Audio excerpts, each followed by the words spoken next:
Hello and welcome to another edition of Andy's Shed Live. This is Series 11, episode number 3 for Sunday the 2nd of October 2022.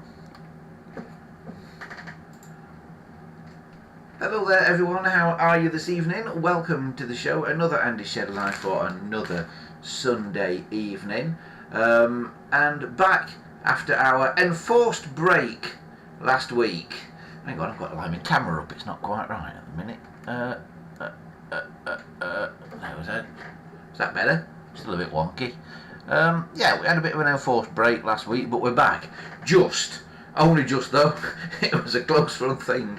But we are back today. Hello to everybody who is out there in the chat. Now, I've got a new thing to look at the chat on today, and if I'm honest with you, it's not very good. So I can only see about 3 lines at once. Dominic here says, did you see the photos I sent from the Isle of Man? I have, Dominic. I'm going to be emailing you very soon as well about some stuff. Miguet's here. Fat Hobbit is here. Yeah.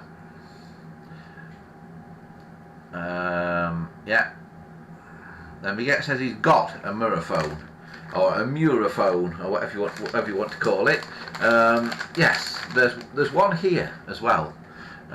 What has happened is basically I've not acquired one, but I have got one temporarily to fix for somebody who's basically bought one in non-working condition and wants to get it working. So that is one of the things that we are going to be doing this evening.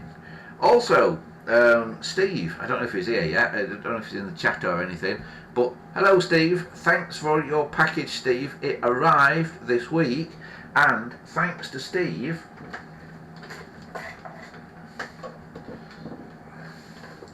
are you ready for this? I have a drum roll.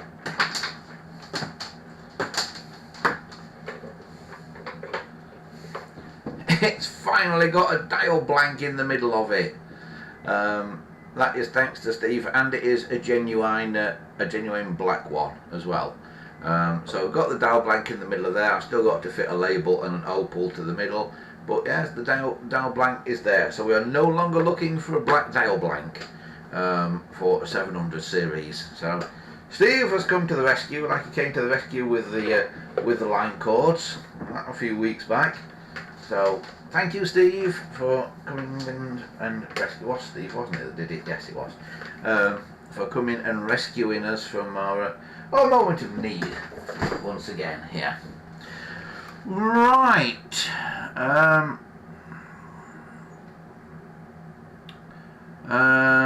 Dominic says Muraphones can't be too common now. No, I don't think they ever were common, because of course the GPO never picked up on them.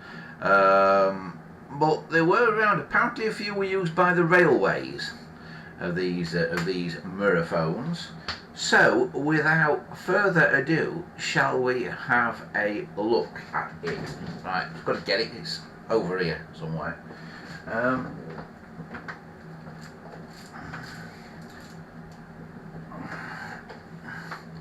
So here it is. Now, I've established that this is a late model one.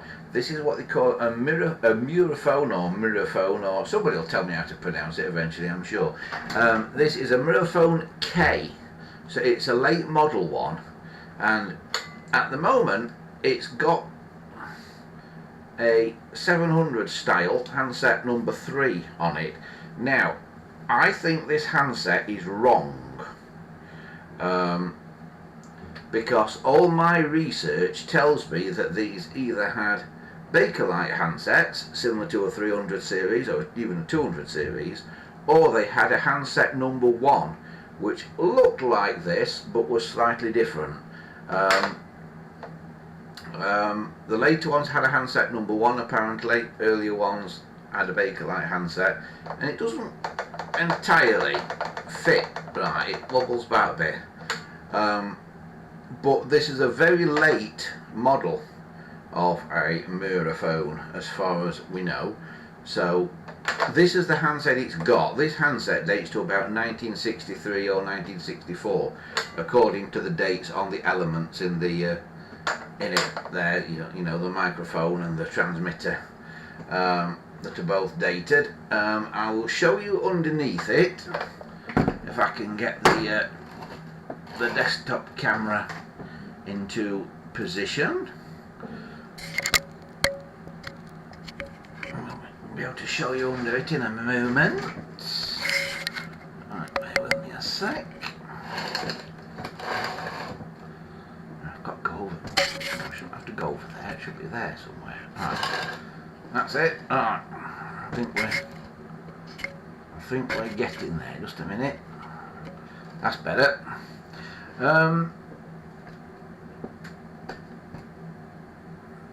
Yeah, there it is. Right, so there it is. When reordering, quote, tell /19M/AWS. Now the nearest we can find any reference to is something like 15M. So 19M must be a really, really late one. So perhaps this handset is correct for it. I don't know. So but we're going to leave it on anyway, working on the theory if it ain't broke, don't mend it. So the guy who this belongs to, basically he acquired it. He's a bit of a dealer in various things as far as I know, a bit like myself, and he acquired it, quite likes it, and would rather like to use it, he said. But as you can see, there is no line cord fitted to it at the moment, and also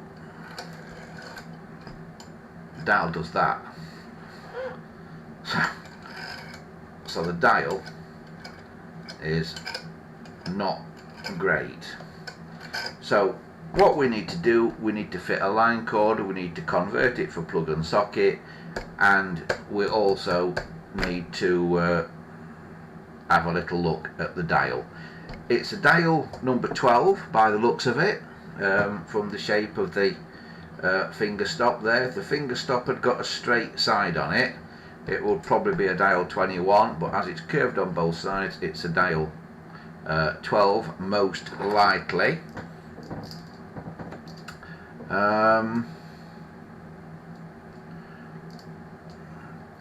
So shall we take it apart and have a little look and see what it's like on the inside? Right, here we go. So the way you get these apart, there's a screw there and a screw there from the front, and you just take those off basically, or take those out, and they should, I think, be retained.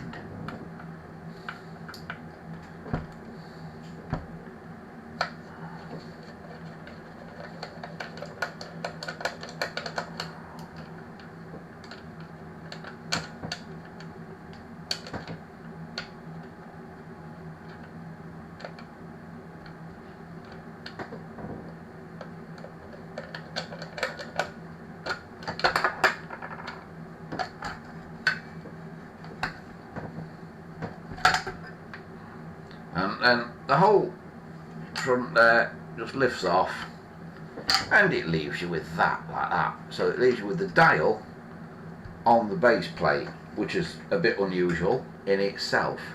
And you can tell when you get the top off that it's a late model phone. Interestingly, the handset, if you look here, here is the rubber grommet that was on the phone, which I can take off because it's got a slit in it. But the handset here, if you, I don't know if you can see that there, but that is the same rubber grommet as would be fitted into the case of a 700 series phone. So perhaps this handset is later, or perhaps it is a bodge. I don't know, but we'll go with it for now. In terms of the wiring, everything here is right. So from your handset, red to T1, white to T2, blue to T8, which is down here, and green to T9. The dial connections are all up this end. So from your dial, blue to T5, brown to T6, grey or slate to T7, orange to T14, and pink to T15. Okay, right. So what do we need to do to convert this to plug and socket? I have some instructions that I have found from the internet to tell me. It says remove the strap between 11 and 12. So let's have a look.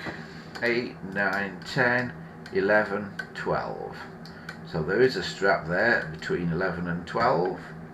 It says remove that strap.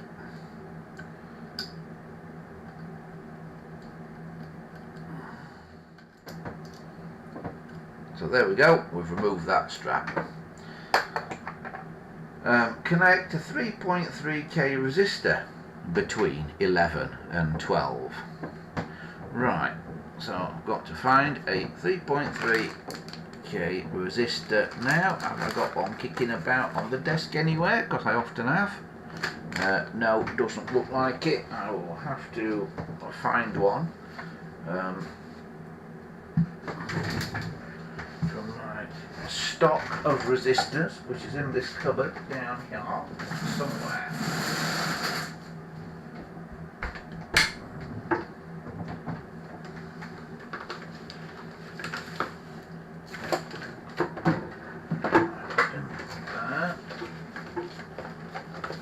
Is it in that one? Could be in that one. Let's have a look.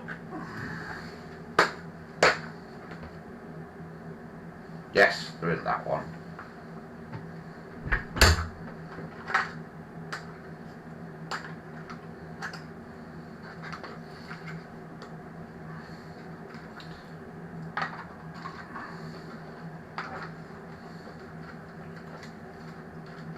So here I have got some 3.3k resistors. Just got to close the lid on the box again. Got them. And here they are. Now these resistors come on a strip like this because they're really designed for a machine to fit them to a circuit board. So you just pull them out like that.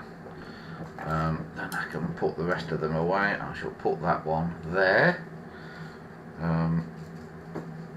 Then I shall endeavour to fold the rest of them back up again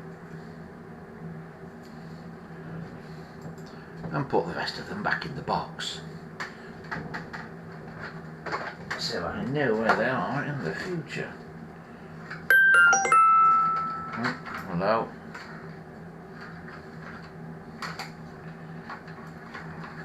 That's my new phone pinging at me. I don't know how to turn the pings off. To put it on silent. It doesn't seem to want to play the game.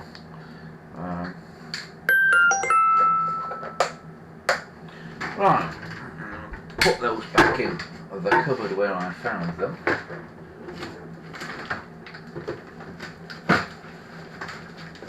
Otherwise, I shall be wondering where they are next week. And you'll all be shouting at me, you put them over there. Right, so one 3.3k resistor that we have to put, what did I say, between 11 and 12. So we bend it like that, and we bend it like that, and we bend it like that, and we bend it like that, and like that, and that's T8, T9, T10, T11 and T12, where I took that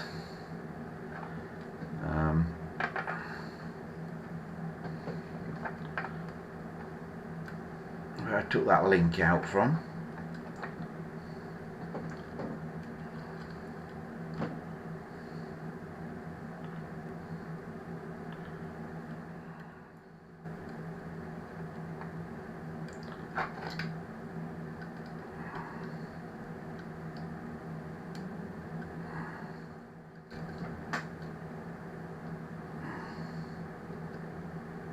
So that one is T12.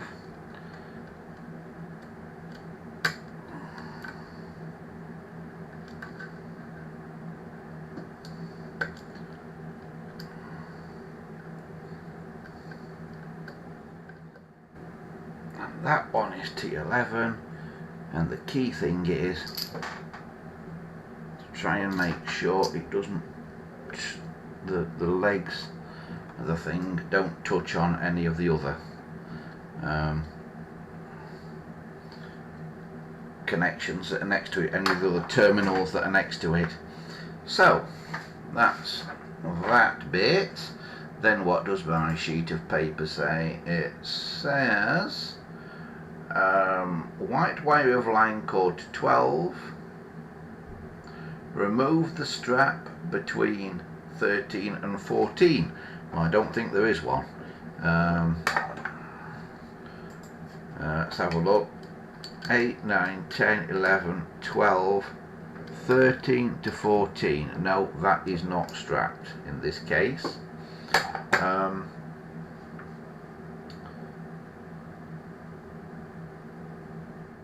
So all we've got to do is fit a line cord, but before we get to fitting the line cord, we need to have a look at the dial, because the dial is not returning as it should. So we will have a look at that next. Right, before we do that though, what is everybody up to in the chat?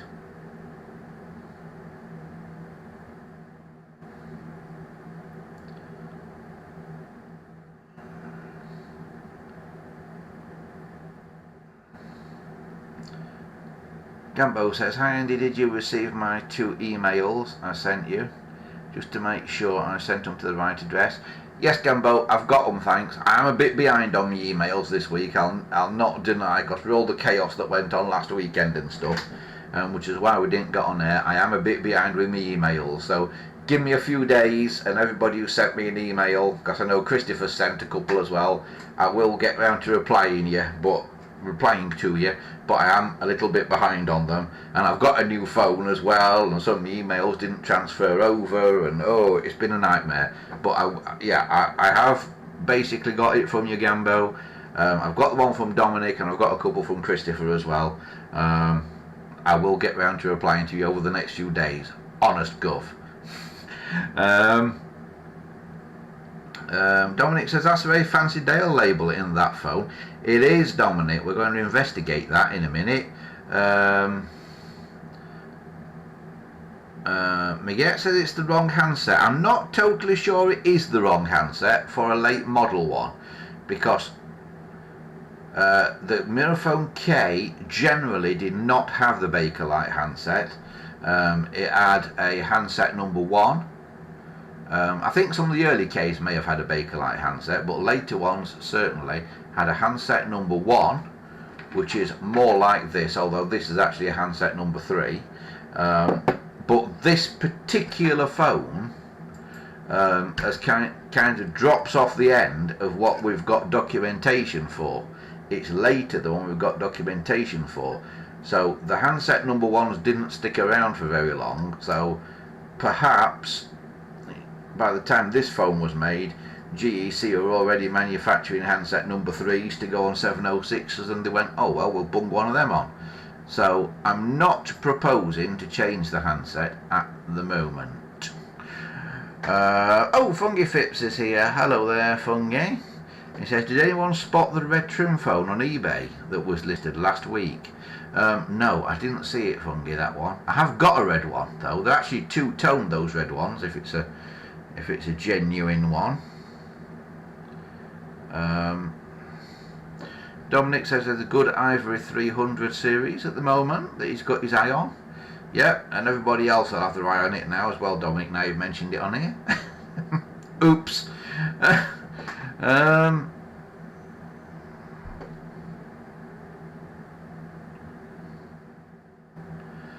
Campbell says he missed the red trim phone, but he has seen a red wall phone with no dial that's pretending to be a fire phone. Yes, a couple of people have emailed me about that to say, is it genuine? Not sure is the answer to that one. It looks old, it looks dirty from the photo, so it could be genuine, but the label in the middle of it that says something like fire phone or something like that, that doesn't look right to me. So I'm not sure, and I'm still not entirely convinced that they made red wall phones back in the day. I think they fitted red red dial bezels to grey phones. That they certainly did in some fire stations, but did they make entirely red ones? I don't know. Jury's still out on that one. Not sure.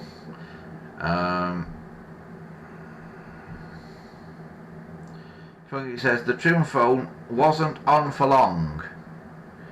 It had a buy it now or make an offer option on it and was going to watch it. He says I went back and it had gone. What was the buy it now on it, Fungi? Can you remember? It says it looked perfect, no fading, no cracking or cracks at all, and it was converted. Dominic says, is your new phone a BlackBerry? Hopefully not a Google phone. My new phone is an open source phone that was a product of a Kickstarter campaign. It's not a BlackBerry, but it looks like a BlackBerry. It's a thing called a Unihertz Titan. There it is. And it's big and it's heavy, but it's got a very long battery life on it, which is one of the reasons I went for it, and the physical keyboard. So it looks like a BlackBerry, but it isn't.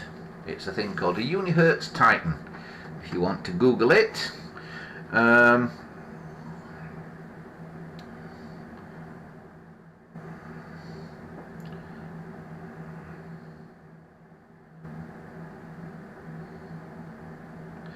Dominic says his dad went to boarding school in the 70s. It says, and when he restored his 232, he recognised it and said the school still had those and Bakelite wall phones then as well. I can beat that, Dominic. I went to a school in the sort of early to mid 1980s, and their internal telephone system at the school had candlestick phones, genuine candlesticks, in about 1983, 1984, something like that. That school's been knocked down now and demolished, and a doctor's surgery built on it, and I wonder what happened to the phones that are in it, because it was a school on 3 sites in the town of Bolsover, and they had the Moorfield Hall, the Castle Hall and Welbeck Hall, school on 3 sites, and they had their own internal telephone system. Don't ask me where the exchange was. I assume it was some sort of PAX. I've got no idea where it was or how it worked or anything, but they certainly in the classrooms, in the sort of storeroom in the classrooms, had these phones, and in some of the classrooms, including the one that was my form room, they had a candlestick phone, because I'd never seen one in person before, and I thought, that's a film like on the Laurel and Hardy. That's a phone like on the Laurel and Hardy films.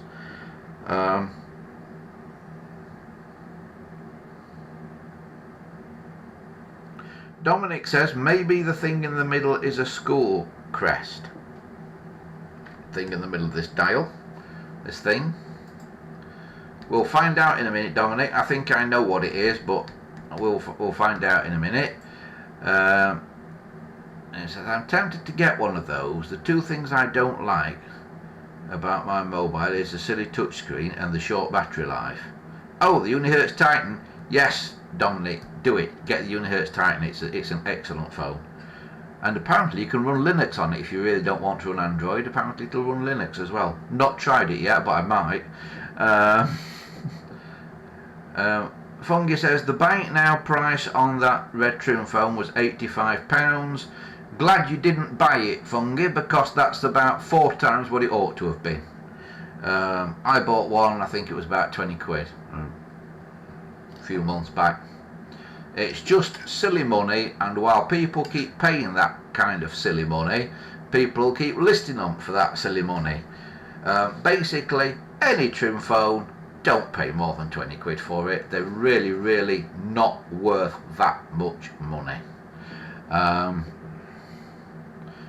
So plus another £5 for postage. Crikey.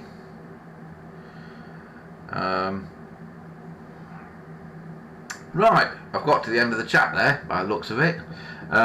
So I shall continue with what we're doing here. So what we're going to do now is we are going to investigate this. This is where I scare people by using a screwdriver to get this clip out of here, and they go, oh, don't stab your finger.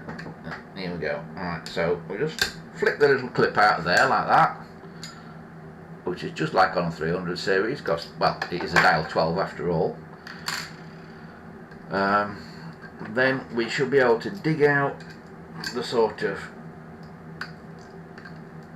plastic cover like that,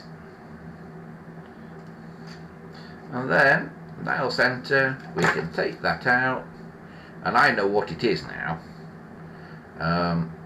This dial center, and you'll know as well in a minute because I'm going to show it you up close.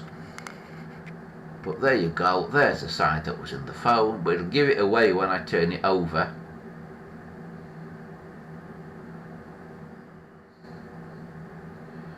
Yes, it appears to have been cut out from a newspaper or a magazine.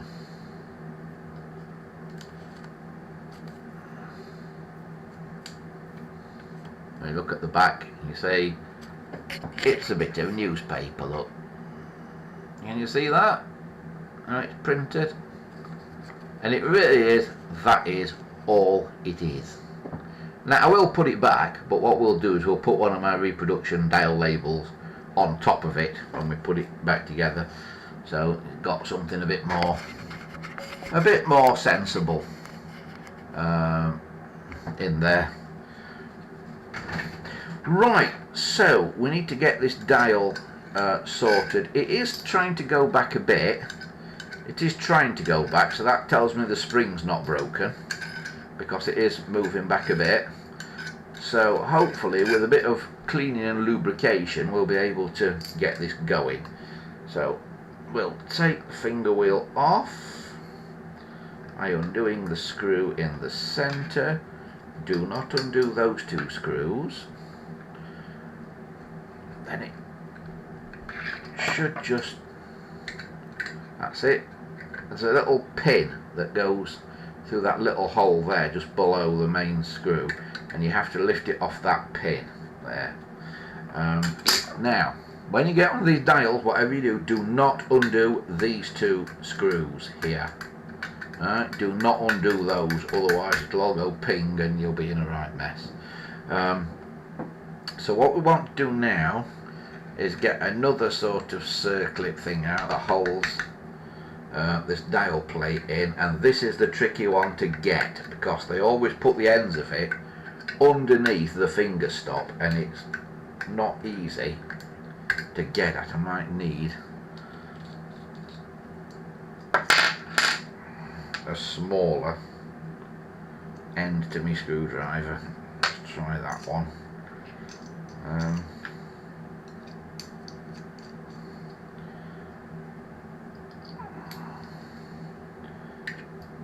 I'm going to try and just dig this out.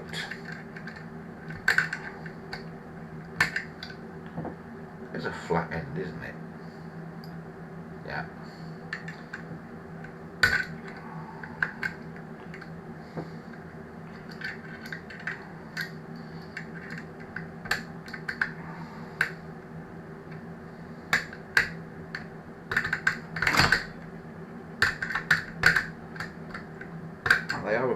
to get out, these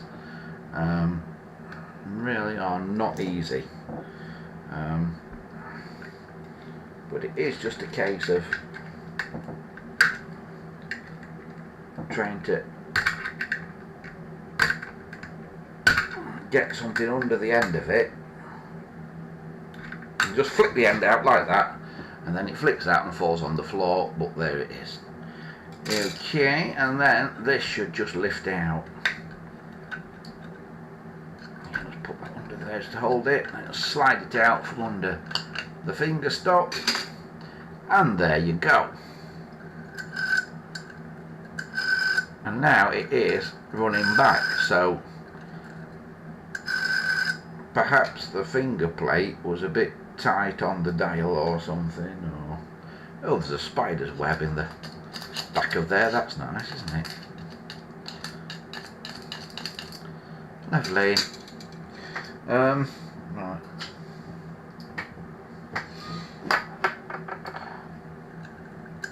So that is running back now, this is again is where you can spend money on something silly, and somebody's just mentioned this. I think it was possibly Gambo, who's just mentioned clock oil. Yeah, you can buy clock oil if you really want to, but it's very expensive. You buy a little tiny vial of clock oil for a relatively large amount of money, and all it is, and I say this time and time again, all it is a relatively thin mineral oil. That's all it is. Right?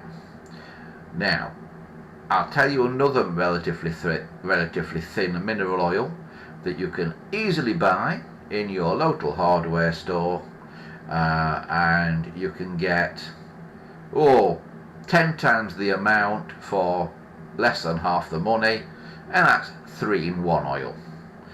Or an even cheaper version, go into your local Wilko's in the UK and buy this, right? Handy Oil. It's basically their own brand 3-in-1 oil, and all it is a straight mineral oil, but it is relatively thin, and it's just a general purpose oil. I use it on vintage sewing machines, I use it on telephones, I use it on all kinds of things. As you can see, the label's all peeling off this bottle because I've had it ages. You only use the tiniest amount, so a bottle lasts you literally for years for doing this sort of thing, and you just need to put a little tiny bit on here. Now, yes, you can put it on with a cocktail stick and stuff like that, and people say don't over oil it, and that is quite right. The one thing you do not want to put on here under any circumstances is WD-40 or any product similar to WD-40, and the reason why is because it dries up, and the problem is you put WD-40 on wet, it attracts dust to it, then it dries up and the dust goes like concrete, and it becomes an abrasive that can wear down all the little gears and things over time. So do not be tempted to spray it with anything like WD-40. If you've got one that is seized up, and this one isn't too bad actually, but if you've got one that is seized up, douse it in this oil and then take most of it back off again once you've got it unseized. But I normally just put a little drop on there, on the where the worm of the governor meets this little clutch wheel thing. I put a little bit on top of that clutch wheel thing for it to dribble down and find its way down as well, and also I put a little bit on this major brass wheel around here as well, just like that, for it to all find its way in. And I've been doing this for years. None of the phones I've done it on have had any ill effects. And actually, some clock oil is very, very sticky. A friend of mine bought some clock oil. He mends braille writing machines. He bought some clock oil, and it was really, really sticky stuff, and that would attract all the dirt and that to it, and that would form some sort of abrasive. So I don't like using that clock oil that he got. It was eBay's finest. But this now looks like the dial is going to run okay. We can try it just by putting the finger wheel back on by itself.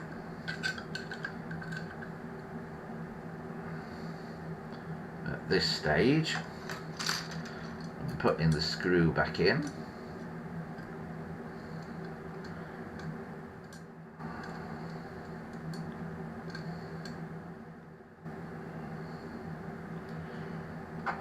Change the bit in my screwdriver again. Again, this screwdriver, people ask me about this screwdriver. This came from the pound shop. How much was it? £1, would you believe?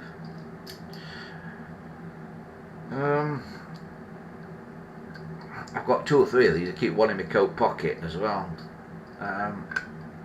Because I just find them a really handy little screwdriver, because you can put all the bits inside the handle of it and you don't lose them, and I find it pretty good. So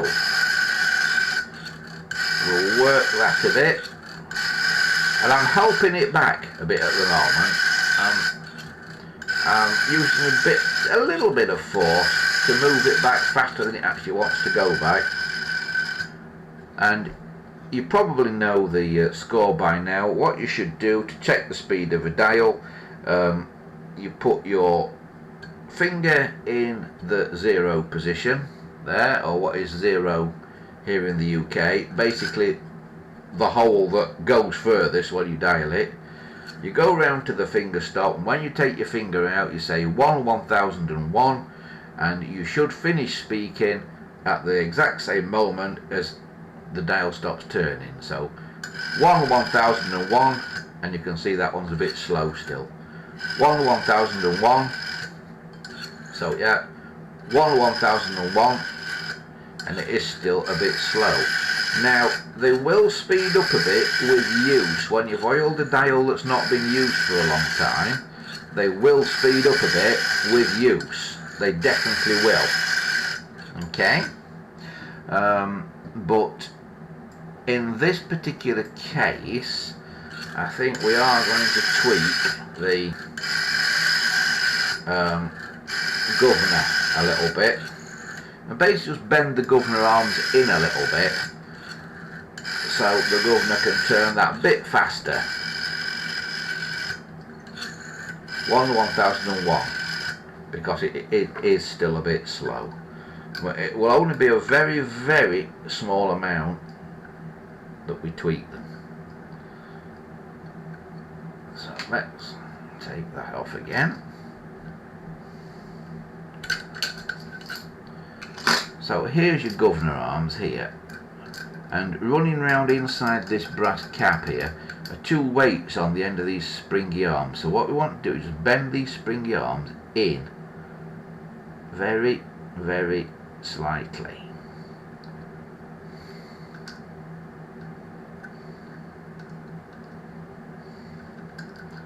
Get the other one as well and see if we can bend that one in.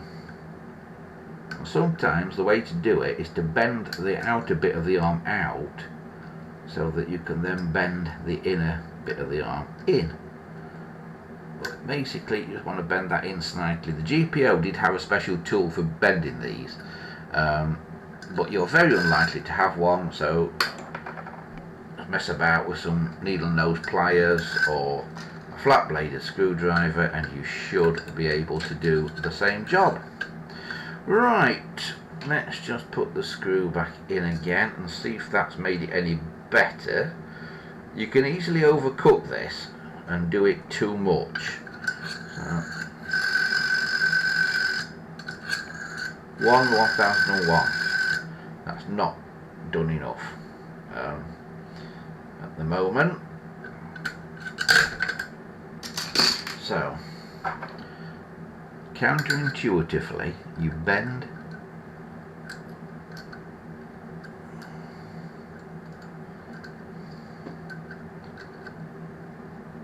that bit there partway down the spring out, so you can then bend the top in like that.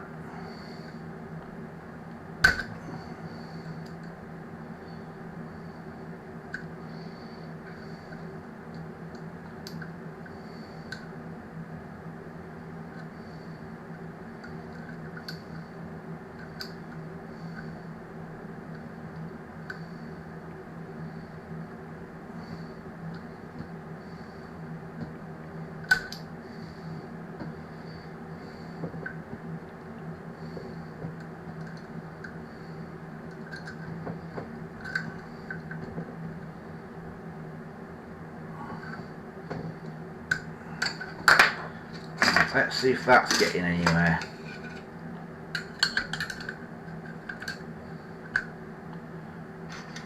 It's trial and error, this.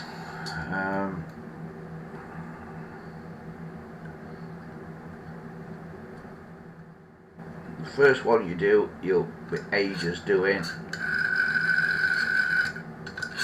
and that's not really made any difference at all, has it? So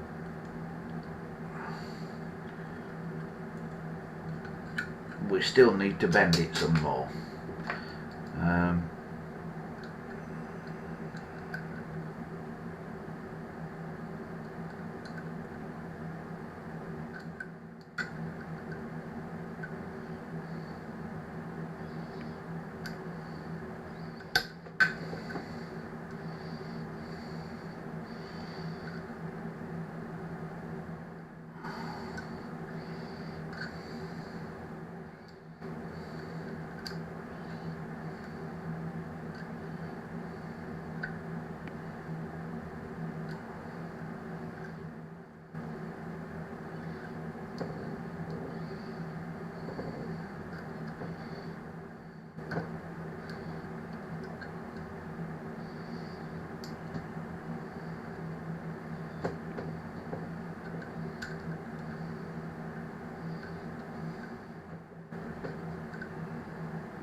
I don't want to bend this one, it seems stronger than they often are.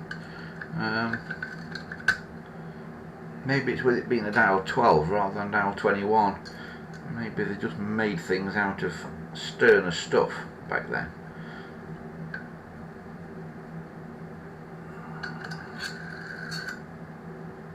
One 1001. That's better. 1001. So you see the difference there. So, right, we'll take that off again now, and you may find that as the oil and that gets around all those workings inside the dial there, you may find that over the next week or couple of weeks, if you use the phone, it gets a bit too fast and you have to do this in reverse and the governor springs out a bit. But there it is basically. So what we do now is we put that plate back in. It only goes in one position because there are little detents underneath the finger stop there, so you can only get it in one place. Then we can put this back in.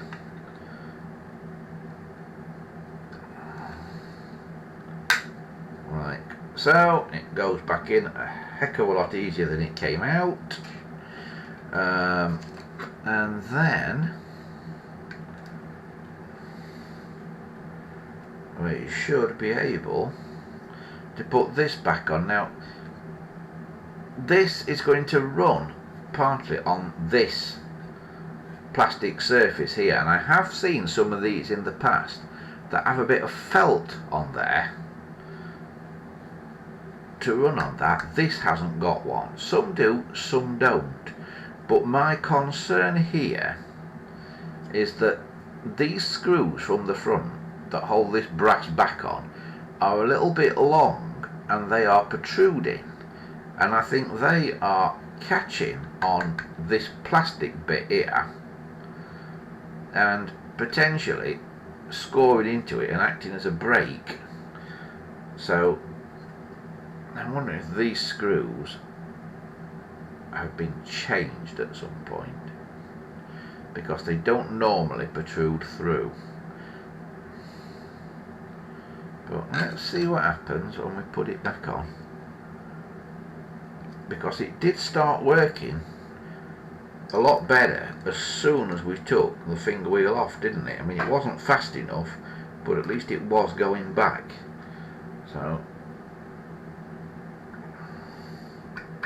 let's do that up, and again, that is not right, you see, is it? So what's it catching on? And I think I'm looking at the finger stop, make sure it's not catching on the finger stop anywhere, which it's not. The only thing it can be catching on is those screws rubbing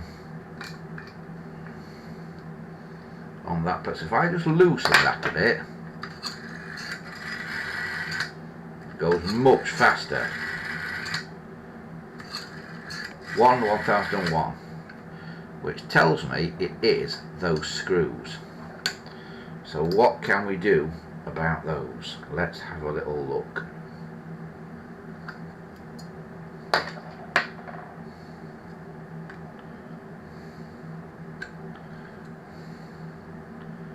So they don't normally protrude through, but they are doing. So I could do with having a go at filing those down, just the points off them. Let's have a little look.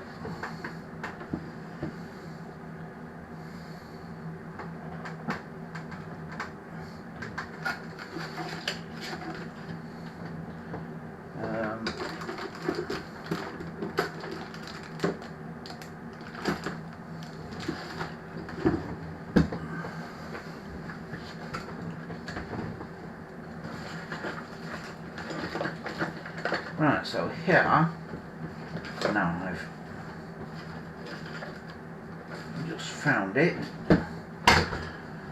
we've got a set of tiny files. So that's a flat one, I think. So all I'm going to do is just see if I can flat those off. I'm hoping the screws are brass and not just brass plated.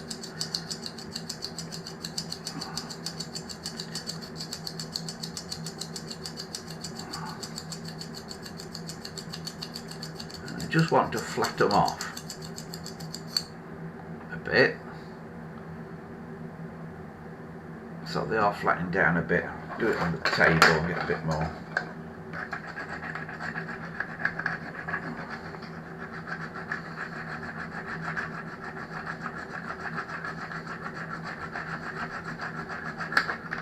These are model makers files, really.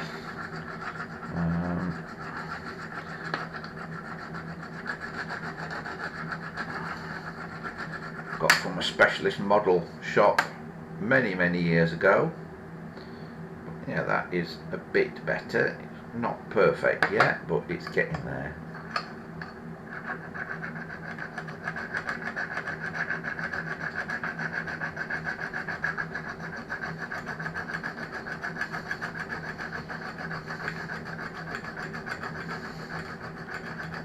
While I'm doing this, I'll just have a look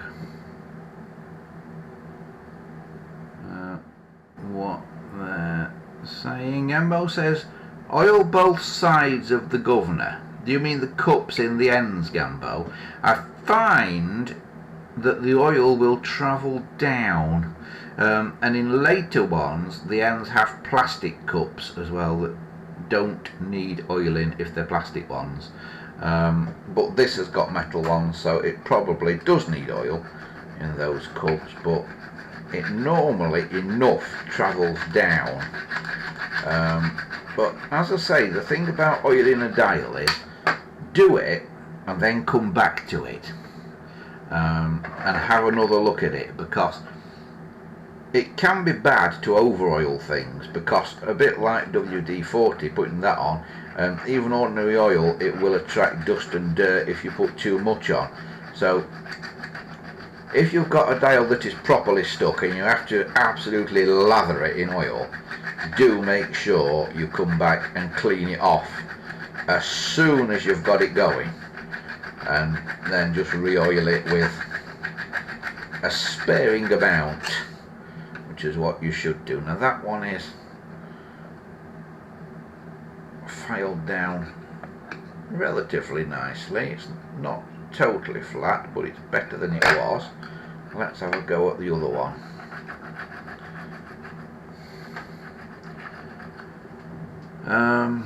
Michael is here. He says, "Hi Andy, just tuned in. Nice bit of kit there." Yeah, it's a nice phone actually, this Michael. I quite like these mirror phones. This is the first one I've ever actually handled. You know, I've seen pictures of them and that, but this is the first one I've actually got my hands on, and I am pretty impressed with it. Why the GPO did not go with this as a wall phone, I have no idea, because it's got all the relevant things. It's got an induction coil and that in it. It should be fine, and it is. I like it. I like Art Deco looking stuff in general, and this is very Art Deco looking.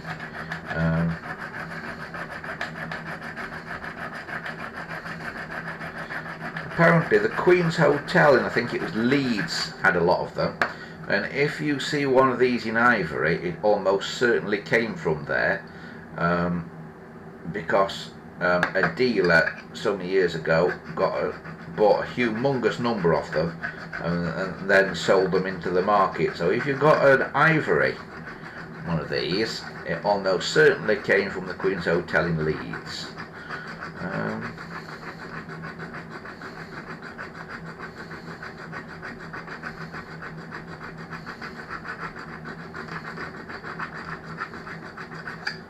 There, right, that's pretty flat now. It's not totally flat still, but it's a lot better than it was. So let's stick that back on again.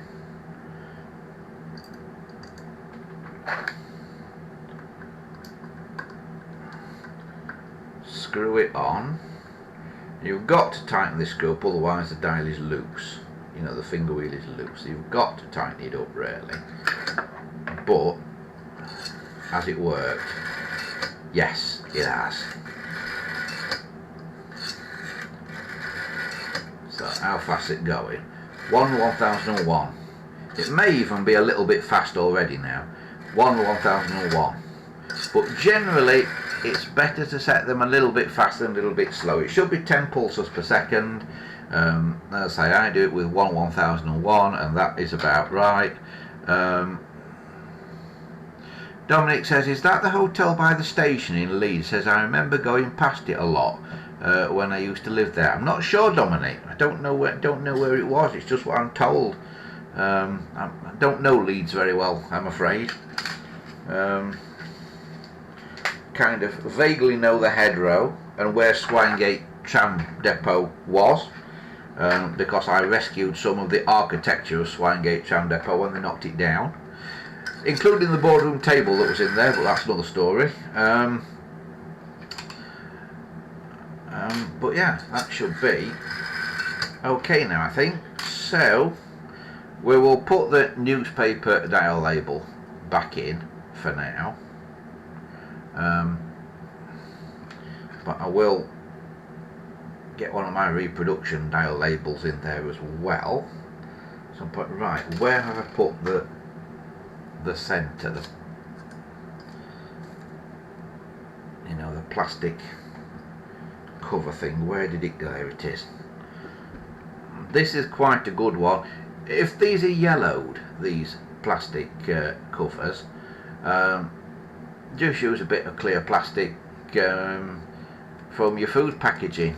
You know, nearly every box that you get food in of some sort has a bit of clear window in it, doesn't it? So, and that's all I use. But remember to cut that little notch out, because that goes against a hole in the back of the dial, because on this there is a little bit there that is pointing downwards, and that has to go in that notch into the hole in the finger wheel, so it engages that end, so you can then just bend the other end around and clip it back in like so. And then you just need to just give the end a tap down.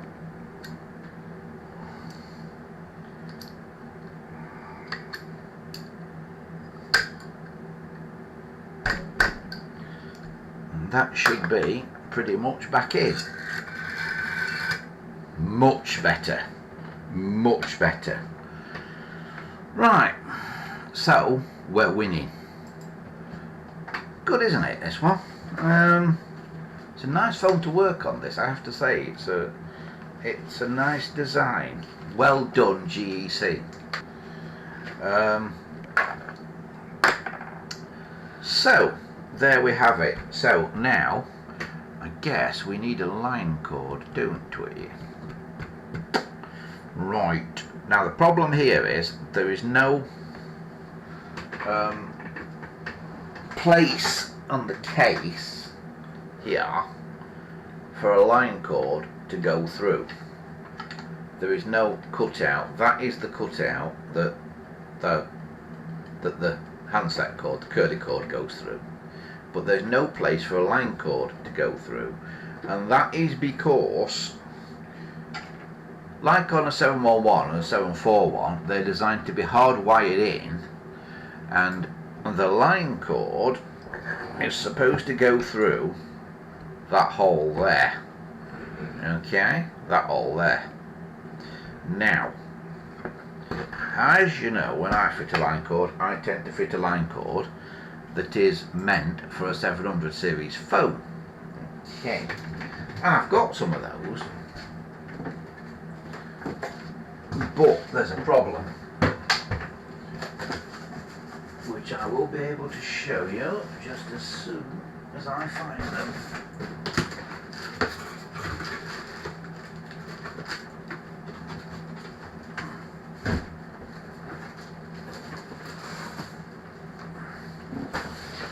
And the problem is, a normal 700 series cord has that grommet on the end, and that grommet won't go through the hole that's in the back of the phone.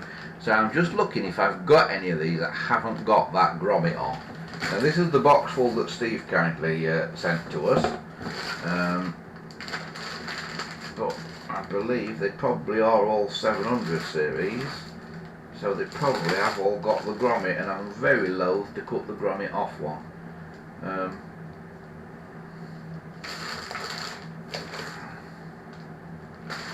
So yeah, grommet.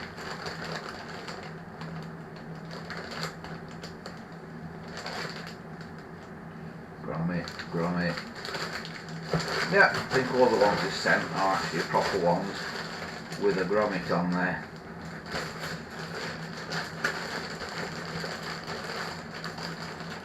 But there's a white one, but it's got a grommet. Yeah. You see, if I wanted one with a grommet, I'd find one without a grommet. But no. These have all got grommets, apparently. So we'll use one just to try it, but then we'll get a bit of an extension cord that you can buy very cheaply from anywhere that sells phone bits and pieces, your local DIY store, and we'll make one out of an extension cord, which will have different coloured cores in the wire. It will probably have black, yellow, What other colours does it have? Green and red, I think. But even though it's got different colours in the course, you will be able to make a line cord out of it, hopefully. So that will be one to do another time, perhaps, because we are running out of time tonight. We've not got a lot of time tonight, but we'll have a go with this, and we'll just wire it up temporarily.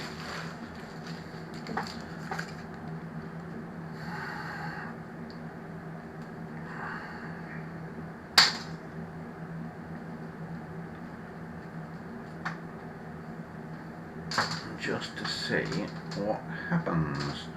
And what I'm going to do, I think, I'm going to try and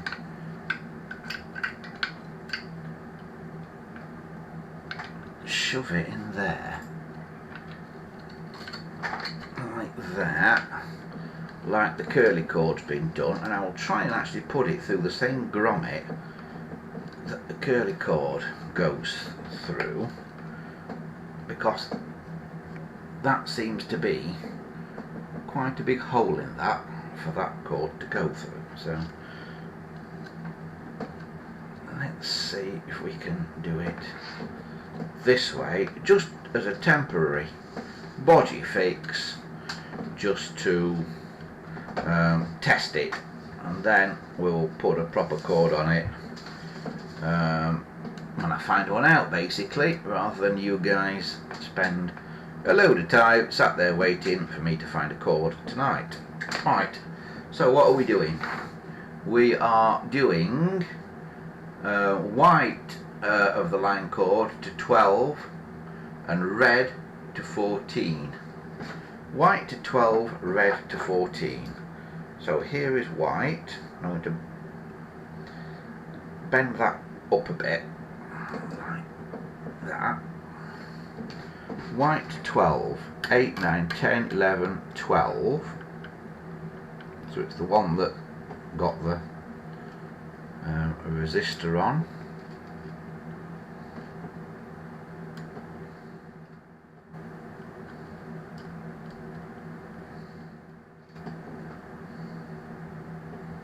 White to 12, 13, 14 is there, which has also got the orange of the dial on it.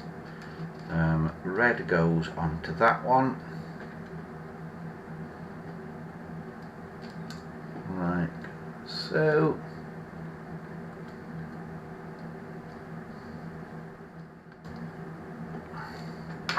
And again we'll bend it up a little bit so if it spins round it doesn't hit the terminals next to it. Blue goes to 4 and green goes to 3.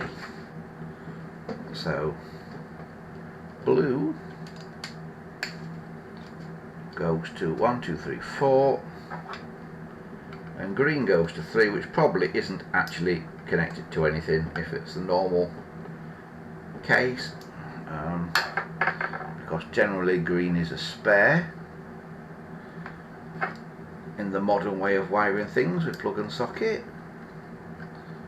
So that goes to 4, green goes to 3,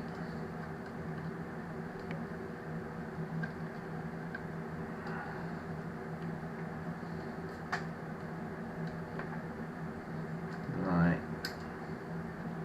that.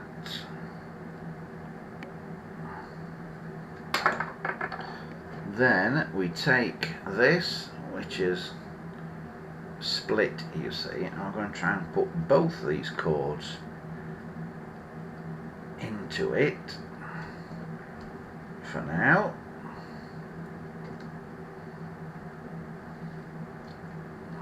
That.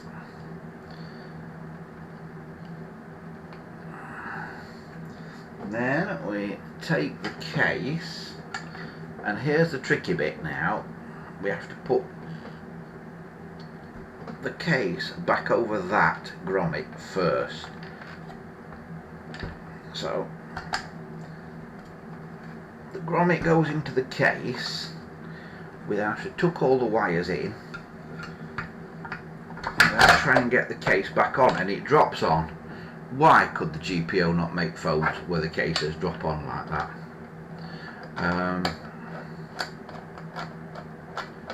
So now we should hopefully be able to just do up these retain screws. That one's gone in, but is this one going in? Oh yeah, it's going in now, like that, and that should be it. So now if we plug this in,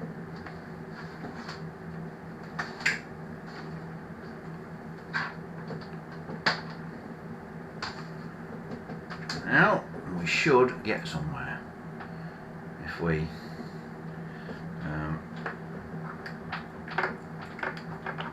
plug it in, and I plugged it in.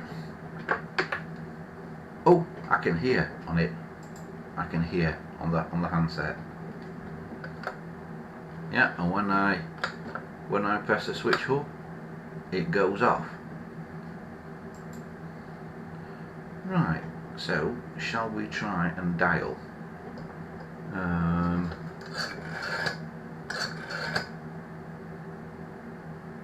Not worked. Now that should have dialed my desk phone. But is it going a bit fast?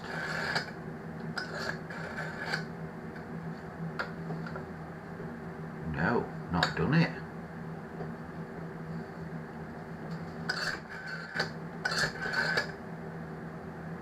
No, I'm getting a fast pip. So I'm getting a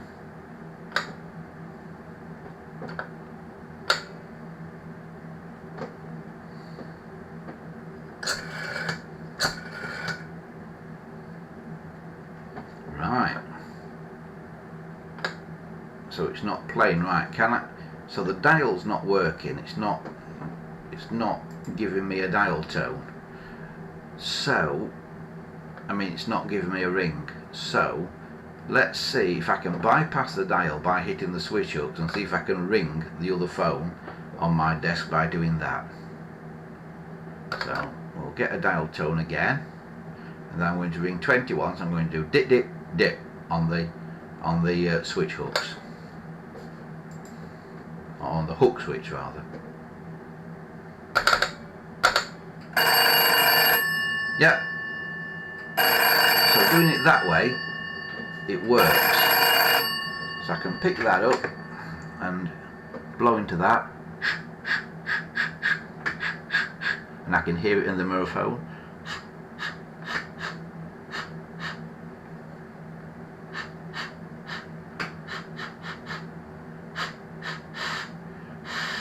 Hello, hello, hello, hello, hello, hello, hello. Yeah, and that seems to be working.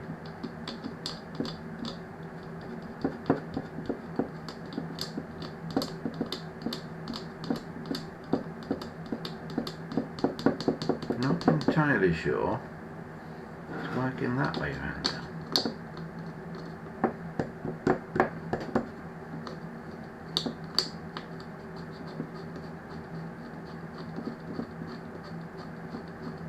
Working, but it's quiet.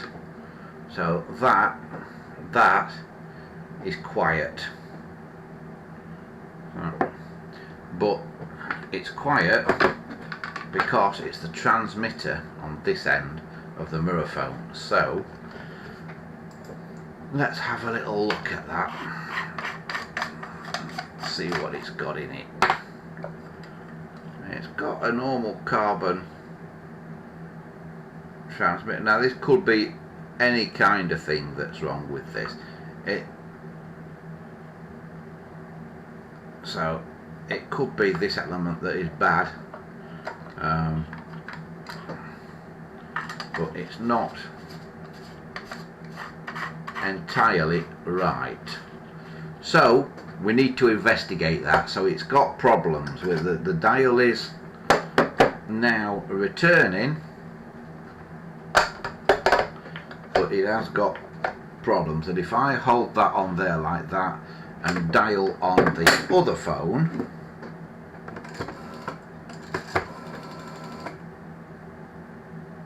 that's not playing either, is it?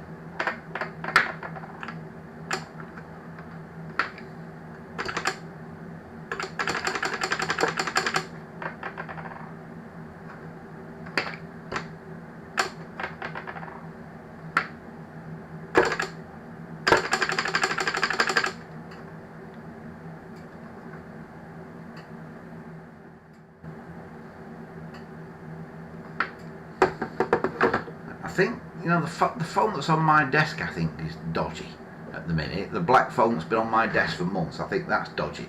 Let's try another phone and try ringing this mirror phone from it.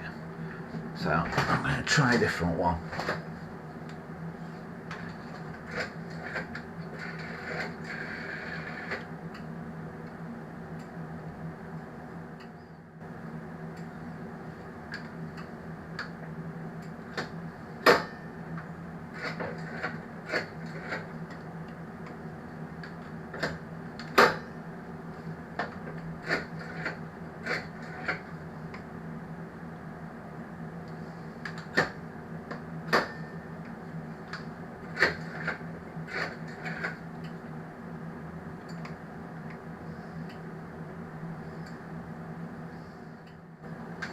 Right, it's not ringing it.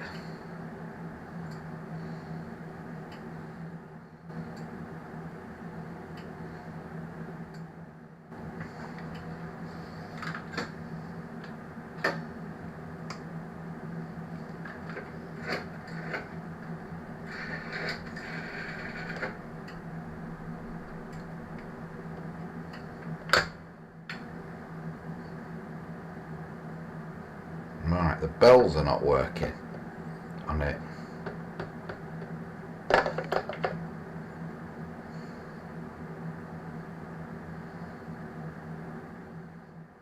So there's something somewhere here not wired up right. The question is, what? So there's something not right going on here. So we've got the dial working as best we can.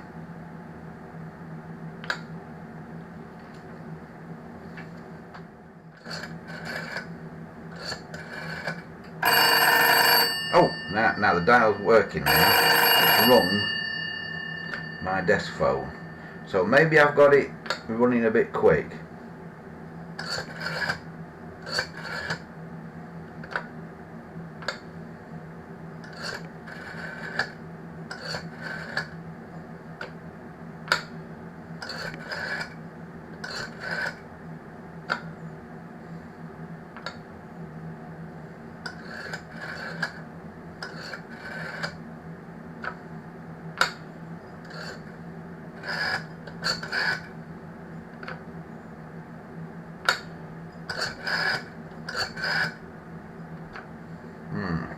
It's hit and miss, isn't it?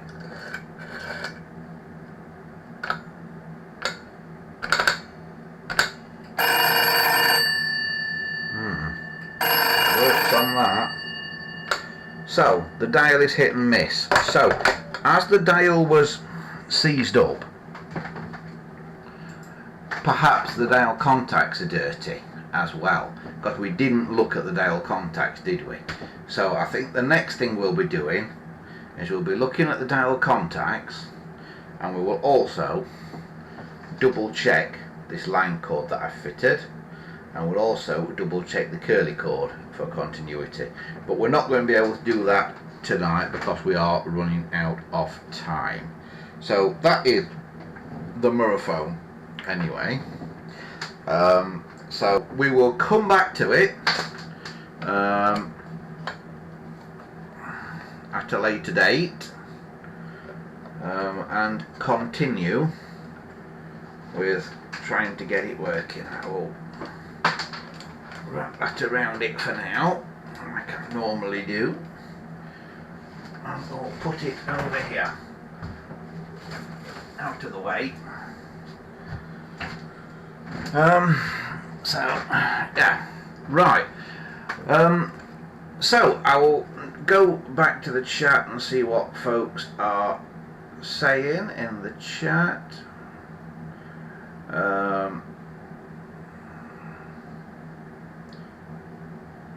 Fungi says, is there any updates re the EV? Yes, the electric car, Fungi, is working perfectly. It's been out and about today. Not getting quite so much range out of it now the weather's getting a bit colder. In the summer, when I got in it in the morning, it was saying between 65 to 69-ish miles available. Bear in mind it's a 10-year-old Peugeot Ion. But now I got in this morning, and rather than it say about 65, it said 59. So weather definitely affects the miles that it tells you are available.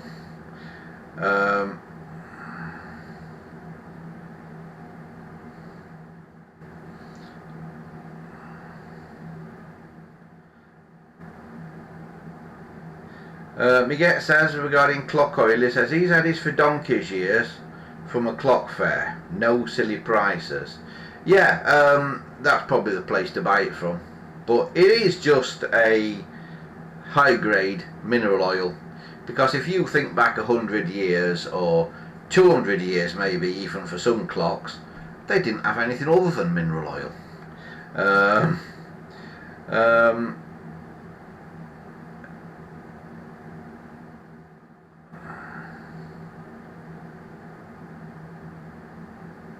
Yeah, Gambo said oil both ends of that governor, you know, the sockets in the end of the governor, and he's quite right on a metal one, but we'll have a look at it when we come back to it, because I think the oil will have tracked down it that I put on there, because I did put rather a lot on there.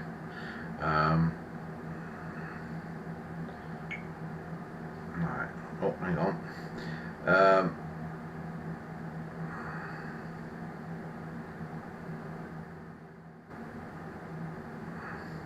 Gambo says he's got 2 300 type wall phones in the post on the way.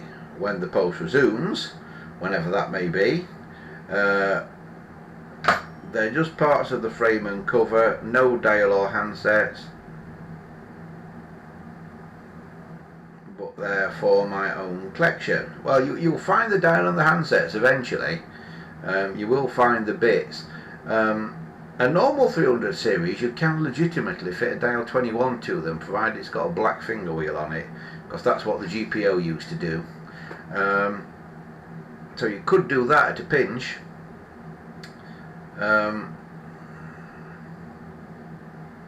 Dominic says, that's interesting what you said about Leeds. Where's the tram depot? It's not there anymore, Dominic. It got knocked down maybe probably nearly 30 years ago now. But yeah, Swinegate, it was, the only thing I can say is it was in Leeds city centre, because it's all changed now, that area, and I can't really tell you how it was, but it was Swinegate officers, Swinegate transport officers, and there was a big boardroom table and chairs, including the kind of chairman's chair, which was almost like a throne, and I remember sitting in it and having my fish and chips for my lunch. And all the stuff went to the Tramway Museum at Christ, and some of the wood panelling out of those officers, I believe, is now in the Red Lion pub at the Tramway Museum at Christ, I believe, because it had got all sort of mahogany panelling in those officers.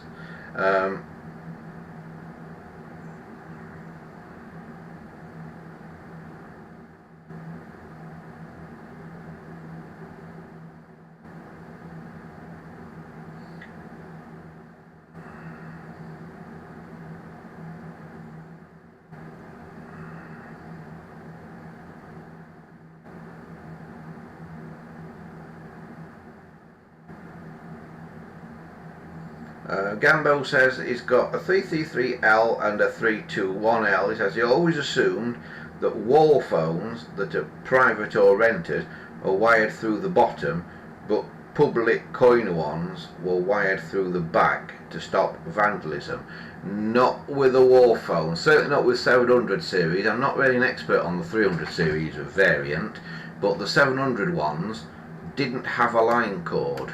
They just had the drop wire coming straight into the house and straight up under the phone normally, or sometimes it came from the side or sometimes from above. Normally it came from the bottom, but it actually went into the back of the phone, underneath the phone, which is why those wall plate things that you see, those T-shaped brackets, are so thin, because they couldn't make it the shape of the phone, because otherwise the wire would have to go through it. But that's why they also sit off the wall a bit to allow the wire to go in, and that's why all 700 series phones have a kind of knockout underneath them. Even this one, this GEC one that I've got here on the desk, I don't know if you can see it or not, but there is a little knockout there that you could knock out if you wanted to use it as a wall phone, i.e. that way up, and wire it onto your wall. So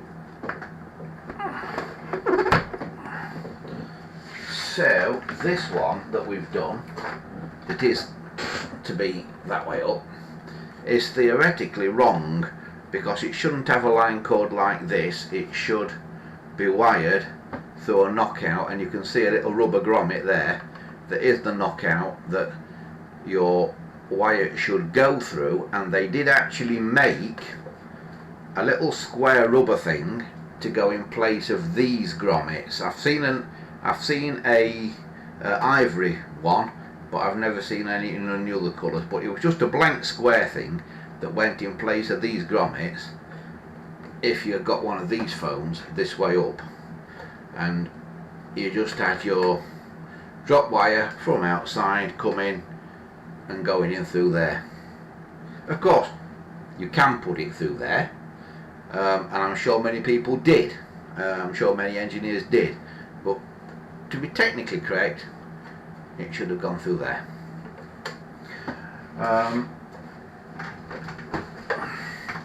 Right.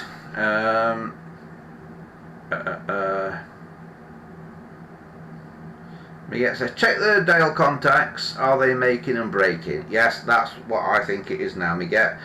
Yeah, we will check that. We will do that next time. But for now, we are about out of time, I'm afraid. Thanks very much to everybody for joining us again this week, and sorry again for not being around last week. We had a bit of a medical emergency with a family member here, and had a couple of days in hospital. Everybody's fine though. Everybody is totally okay now, you'll be pleased to know. All out of the hospital and everything, so yeah, all good. But it just always happens on a Sunday, doesn't it? It always happens on a Sunday, normally about half an hour before we're supposed to do this live stream. So thanks to everybody for taking part today. Thanks to Steve, who has joined the patrons as well, although his name isn't on the card yet, but here's everybody else who's joined it. You can join it as well if you're not done already. Patreon.com/AndyShed, and for just the equivalent of basically £1 a month, you support the show and help keep us going. Also remember that we have a website if you want to get in touch with us and you've not got in touch before, so you don't know the secret email address. The way to get in touch with us initially is through the website, which is here, andyshed.colepress.net, and that is the way to do that. Cool. Right, as I said, that is about it for us for now, but we will be back next week, same time, same place next week.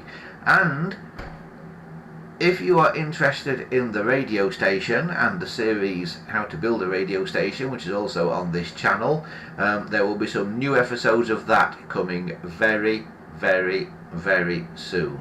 The final thing to say is, once again, if you've emailed me over the last few days, sorry I haven't got back to you. My emails have been absolutely crazy and everything's been absolutely crazy. I am working my way through them gradually, so I will endeavour to get back to you within the next 2 or 3 days, hopefully. If by any chance I don't, if you've not heard from me by the end of this coming week, email me again, because I get so many emails, and like most people, 90% of them are junk, and you delete them. Every now and again I just accidentally delete one that's not junk. So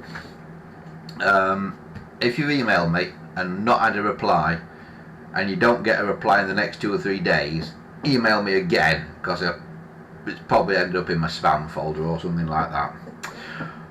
So that about wraps it up for today. Unfortunately, we've not got the mirror phone totally working, but we have got the dial freed up, and as Miguel quite rightly says, I'm fairly sure it could be something to do with dial contacts in there. We will have a little look at that, and I will let you know a progress report next week. But from me for now, thanks to everybody for joining in once again. Please give the video a like, and if you're not subscribed already, please subscribe to the channel as well, because it really does make a big difference to us. So I think that is about it, and I will catch you all next time. As I say, have a fantastic week ahead, and watch out for those red trim phones. See you soon. Bye for now.